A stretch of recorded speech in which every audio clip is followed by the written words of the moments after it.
Hey, welcome to the Capital Gains Tax Solutions podcast, where we believe most high net worth individuals and those who help them, they struggle with clarifying their capital gains tax deferral options. Not having a clear plan is the enemy, and using a proven tax deferral strategy such as the Deferred Sales Trust is an amazing way for you to exit highly appreciated businesses, real estate, save a failed 1031 exchange so you can create and preserve more wealth. I'm your host, Brett Swarts, and each episode I'm joined by some of the best real estate, financial, and business minds in the world, where they share their ideas, deal stories, and inspiration. So together we can make complex tax deferral strategies simple and passive income plans achievable. I'm also streaming on we're also streaming on Expert CRE Secrets as well. YouTube channel, you can check that out. I'm excited about our next guest. He's the founder and principal of Next Level Income. Since retiring after 18 years in the medical device industry, he decided it's time to helping others become financially independent through education and investment opportunities. And he's been investing in and managing real estate for over 20 years. And so much more. He's involved in over $1 billion of real estate acquisitions. Please welcome to the show with me, Chris Larson. Chris, how you doing? Brett, I'm great. Always good to see you, my friend. Absolutely. We last saw each other at, I think the Best Ever Real Estate Conference was the last one, or maybe it was the other one in Vegas, another real estate conference. But either way, it's always great to see you, Chris. I think you've been on the show once before. I've been on yours, which is great. We're going to dive right into the show topic, which is this: 6 figures of passive income. Six figures of passive income. But before we go there, Chris, give people a little bit more about your story and your focus. Yeah. So Brett, you mentioned a little bit about my prior life, if you will. I've always been a real estate investor. Bought my first property at 21 when I was still in college. I was day trading in the stock market, and during a sleepless night at around 3 a.m., I said, "There's got to be a better way. I'm 20 years old. Like, am I going to do this for 20 more years?" And when you learn about financial freedom, people think about the stock market. They learn about investing. That's not really financial freedom if you can't sleep well, right? So I read over 250 books, got an MBA in portfolio management, almost got a PhD in finance.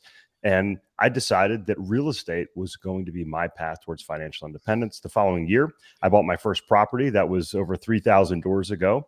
And since then, we've moved from just single family residential properties that I was managing myself into investing in multifamily properties, ultimately syndicating properties. And then we've also gotten into some small businesses, self-storage, and now Next Level Income is devoted to helping others create 6 figures of passive income themselves. Amazing, Chris. And so let's dive right into the secret or the top secrets to building this 6 figures of passive income. So what is the number one secret to doing just that, Chris? Yeah, so I think the first step is, and this is, people are going to be like, "Oh, I was hoping for something more shocking. Make more money." So in my book, which you can get a free copy at nextlevelincome.com, I talk about 3 steps, and this is as easy as teaching my 11, 13-year-old boys. Number 1, make more money. Find a high income career, profession, or business where you can become accredited. So I think the key is make $200,000 or more a year in income. That's going to allow you to have capital that you ultimately can invest, and more capital, more opportunities. That's ultimately going to lead you to more freedom. Excellent. So rule number 1, or secret number 1, is to make more money, get $200,000 or more so you become an accredited investor. Chris Larson, what is the secret number 2 to having 6 figures of passive income?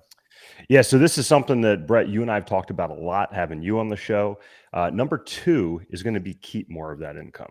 So you hear the adage, it's not what you make, it's what you keep. And again, it is what you make, because you can't keep more than you make. Although there are some ways to do that if you've made money in the past or you get tax credits from the government. But in general, you can't keep more than you make. So you want to keep as much as possible. This means you need to have the proper entity structures in place.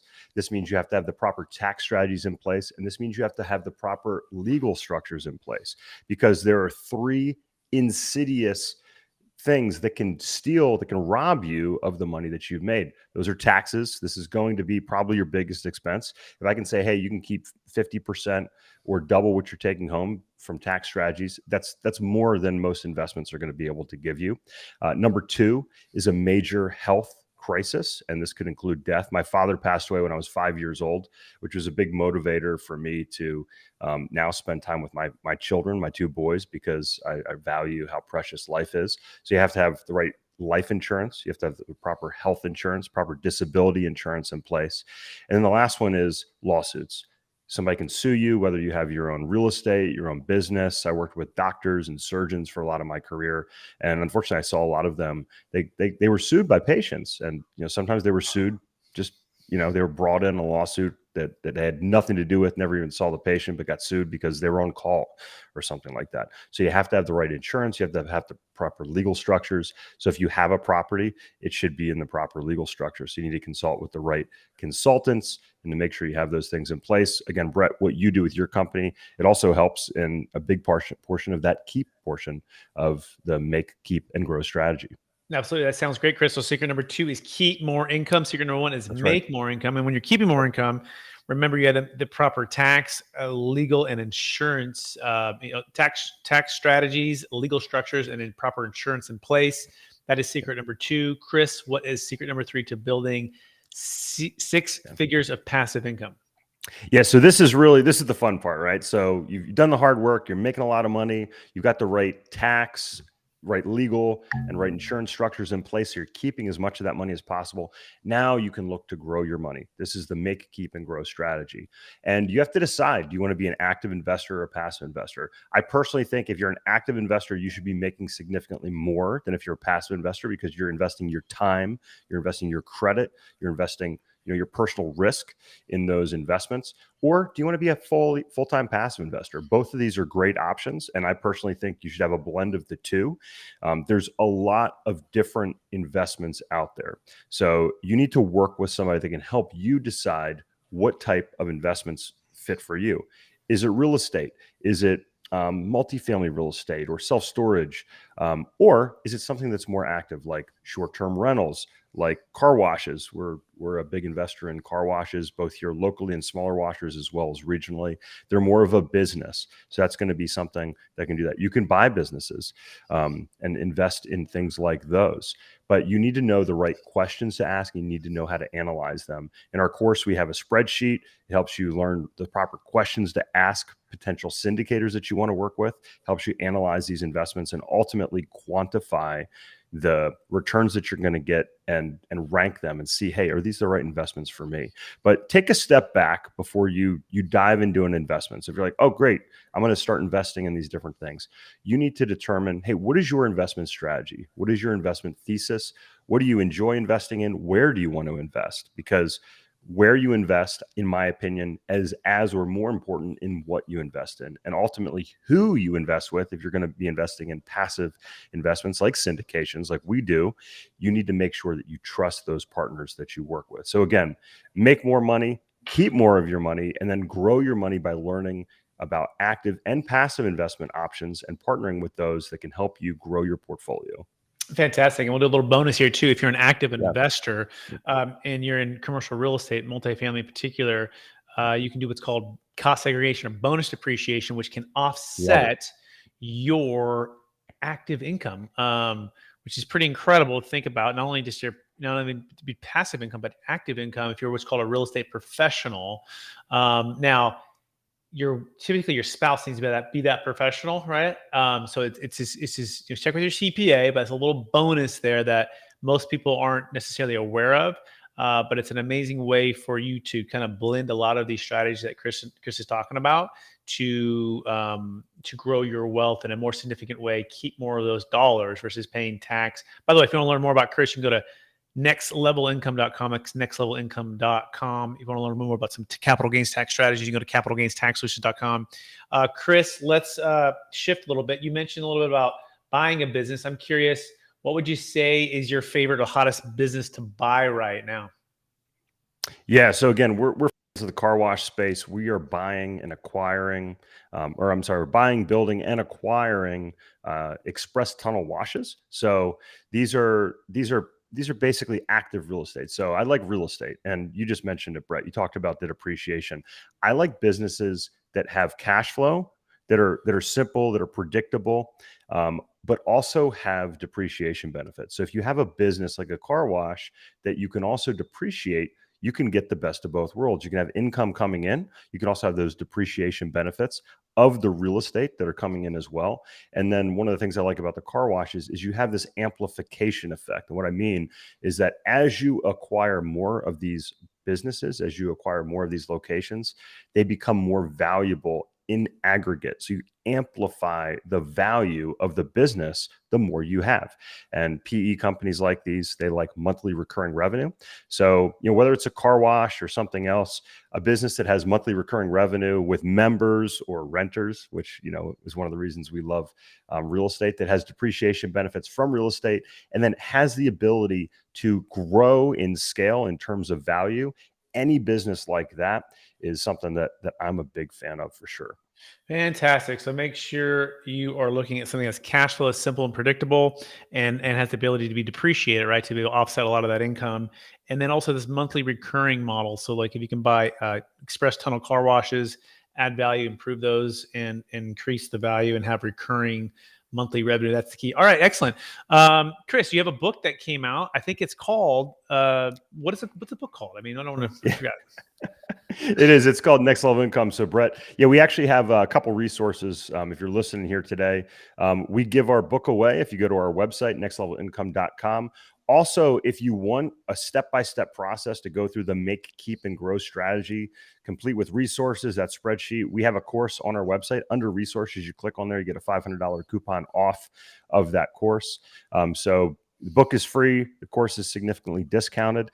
And again, our goal is to help you achieve 6 levels of passive income. So we provide as many resources up there as well. We also have a podcast, which is great with guests like Brett that have been on there to help give you the resources to help you continue to grow both your income as well as your wealth. Excellent. So let's dive in a little bit more to the current circumstances of the marketplace, right? With multifamily properties and or debt that's adjusting, right? And just kind of what's your temperature? What's your feel if we're in a opportunistic marketplace now? What inning are we in? If you had to say, if it's like a baseball game, right? And what's your take on making offers, getting deals under contract? What's kind of your feeling right now? Yeah, so I have the view of the real estate market that's cyclical. So if we look back in time, you can go back to the 1850s where we started to record this in this country. And what we see is the real estate market typically goes through about an 18 to 19 year cycle. So it goes up, it comes down, it goes up, it comes down. And typically it goes up in 2 7-year cycles. We have a 4-year down cycle, and then it goes up again for another 2 7-year cycles. So if we measure this, we go back to 2012 was the last time we really hit the bottom of the cycle. And you move forward 7 years, into 2019, we had the down cycle. People would say, well, Chris, that was COVID. But you can go back and we can have this conversation as long as you want, going back through time. I was talking about the end of 2019, being very wary of going into 2020. I didn't know what was going to happen. I didn't predict COVID, but when I saw it coming, I watched it very carefully. And one of the reasons is I was expecting a down year, like this mid-cycle slowdown in 2020. So if you go forward, 2020, 2027, we are looking at being right in the middle of that second 7-year growth period. And typically the biggest gains occur during this period. I would argue that a lot of the gains were kind of pushed forward into 2021. But I think that if you look at the demographics when it comes to real estate right now, we have more households being formed than ever before. We have millennials that are moving out of literally their parents' houses in a lot of cases. We have baby boomers that are retiring, unlocking equity in their homes and coming after these same pieces of real estate that millennials are coming after in terms of single family rentals. And then we also have baby boomers and millennials that are choosing to rent. So if you are in a good market, and I think this is very important, if you're in a growing market, so if you look across the country, rents are flat or down in a lot of areas. But if you're in a good market, like I was just talking about Nashville, Tennessee, they're up almost double digits year over year. That may surprise a lot of people. So if you're in a good market, if you have good fundamentals in that market and you have good debt, I think there's still some good opportunities out there. Now, all of that being said, I think it's a time to be cautious because prices are high. You have debt is high, so rates are high right now. And if you go into an opportunity that you're buying, you have to make sure that you're taking the right precautions. And there's 3 pretty simple rules that I think. 1, you want to buy a property that's cash flow positive. 2, you want to have common sense debt on that property, like say 70% or less in terms of loan to value. When you get into high loan to value, and you had floating rate debt, no interest rate cap, a lot of people have gotten into trouble here. So I think there's going to be some opportunities because of that. And number three, you want to have enough reserves in place so you can weather a storm. So if you're buying in a great area, if you're buying at a property that's cash flow positive, if you're putting solid debt on that property and you have reserves, I think there's still a lot of great opportunities out there. I think there's not as many as there may have been over the last 5 years, but I still think we have a nice window of opportunity. And also look forward, say, okay, after the next 3 years, there's probably going to be even more opportunities as people get into trouble.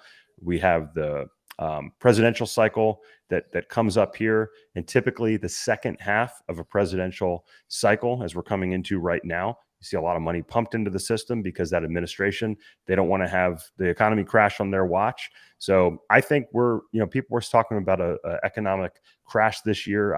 I disagree with that. And I've been saying that for, the past year now. I think it's going to be another 12, 18 plus months before we have a real true slowdown. So be opportunistic, look at great markets, be smart when you're making acquisitions, and prepare for, the next 5 years. Start building your war chest right now.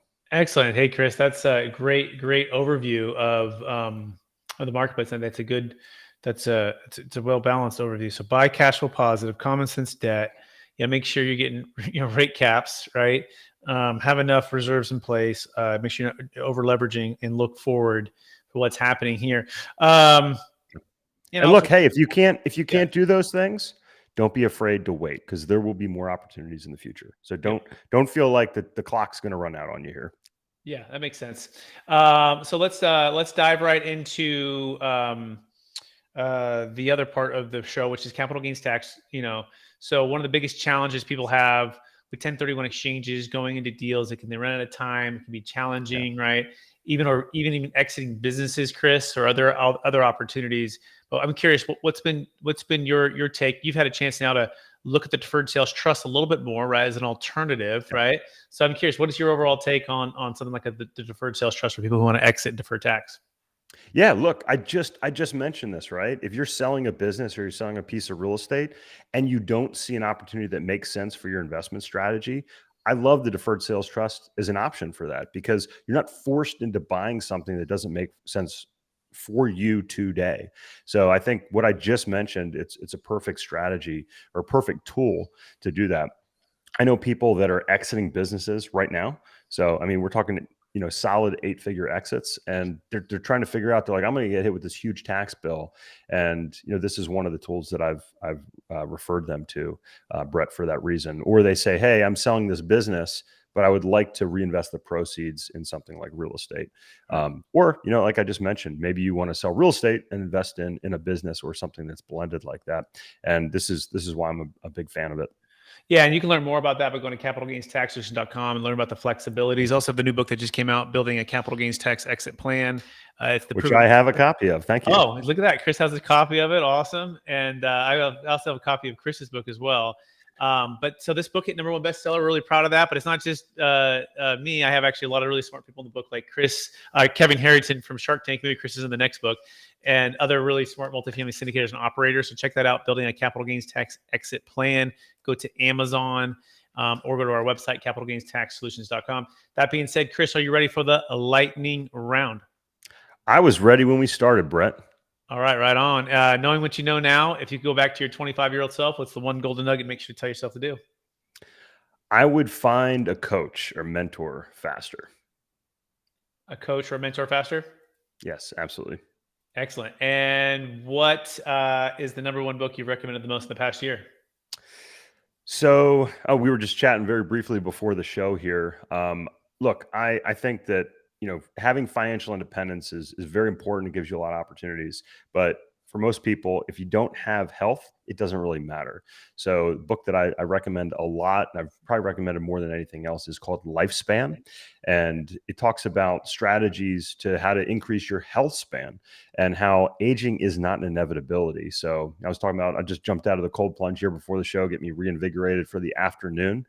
And I'm a big fan of what David Sinclair talks about in Lifespan to help you increase your health span and be more energetic. Fantastic. Next question for Chris. What are you most curious about right now? Yeah. So again, I'm always exploring ways to improve my health, my energy, my productivity. I've been meditating for several years, so I'm very curious when it comes to some of the new not really drugs but substances that are out there that help you kind of rewire your brain. So there's a lot of research being done on psilocybin, different psychedelics right now. And I'm really interested to see like where that research goes. I'm not talking about getting high. I'm talking about actually using these to help people treat things like depression. I was in the medical device space, as you mentioned before. I spent 2 years of that in the pharmaceutical space. And I think that there's a lot of things out there in this world that aren't pharmaceuticals that could potentially help a lot of people, make them happier, make them healthier, and bring a lot of productivity and ultimately joy and happiness to this world. Fascinating, Chris. Thank you so much for sharing that. I'm curious about that too, as well. Now that you got me thinking about that. Last question. After all your success, helping all the people you've helped, what's the number one way that you stay centered in your values and stay encouraged to charge forward to reach new heights? Yeah, so I'm very fortunate. I have two healthy boys, 11 and 13, and I always I look at things through the lens of, would my boys be proud of me? So I always ask myself that question. If I'm making a business decision, if I'm making a decision, if I have to tell my boys about that decision, whether it's today or when they're adults, and ask, would they be proud of me for the decision I made? That really helps ground me. Also, I try to start my day with a gratefulness exercise. Just say, hey, what am I grateful for? Because look, if you're listening to this show right now, if you're listening to Brett and I have this conversation, you have a lot to be grateful for. You live probably in America. You have a lot of opportunities a lot of people don't have. You're most certainly in the top 1% of the world. And if you make $40,000 or more a year, you're in the 1% of earners in the world. We have a lot to be grateful for in this country. And I think if you're grateful, it's really hard to be upset. It's really hard to be angry. And you can probably do more and be a better person in your life if you follow that exercise as well. Amazing. Chris Larson, I want to thank you for being on the show. I want to thank you for sharing your wisdom with us and your encouragement today. And for our listeners who want to get in touch with you, we remind them one last time, what's the best place for them to find you? Absolutely. Yeah. Check out nextlevelincome.com. Get a free copy of our book. Subscribe to our podcast. Check out our course there. You can hear great guests on our show like Brett, who you've heard a lot of today. You can hear more about ways that you can make, keep, and ultimately grow your money and help you achieve financial independence as well. Thank you, Chris. And also want to thank our listeners for listening to the episode of the Capital Gains Tax Solutions podcast, where we believe most high net worth individuals and those who help them, they really struggle with clarifying their capital gains tax deferral options and or having someone like a Chris Larson to simplify their wealth plan, especially into commercial real estate and take action. And so I want to encourage you to connect with Chris as well. If we can help you save a failed 1031 exchange and or get out of all that frustration when it comes to a 1031 exchange, we want you to go to capitalgainstaxsolutions.com, where you can start to build your capital gains tax exit plan so you can have that freedom and flexibility to get cash flow and tax flow and the ability to build wealth on your terms at your timing. So go to capitalgainstaxsolutions.com or check out the book on Amazon, Building a Capital Gains Tax Exit Plan. Thanks, everybody. We promise to do better next time. We so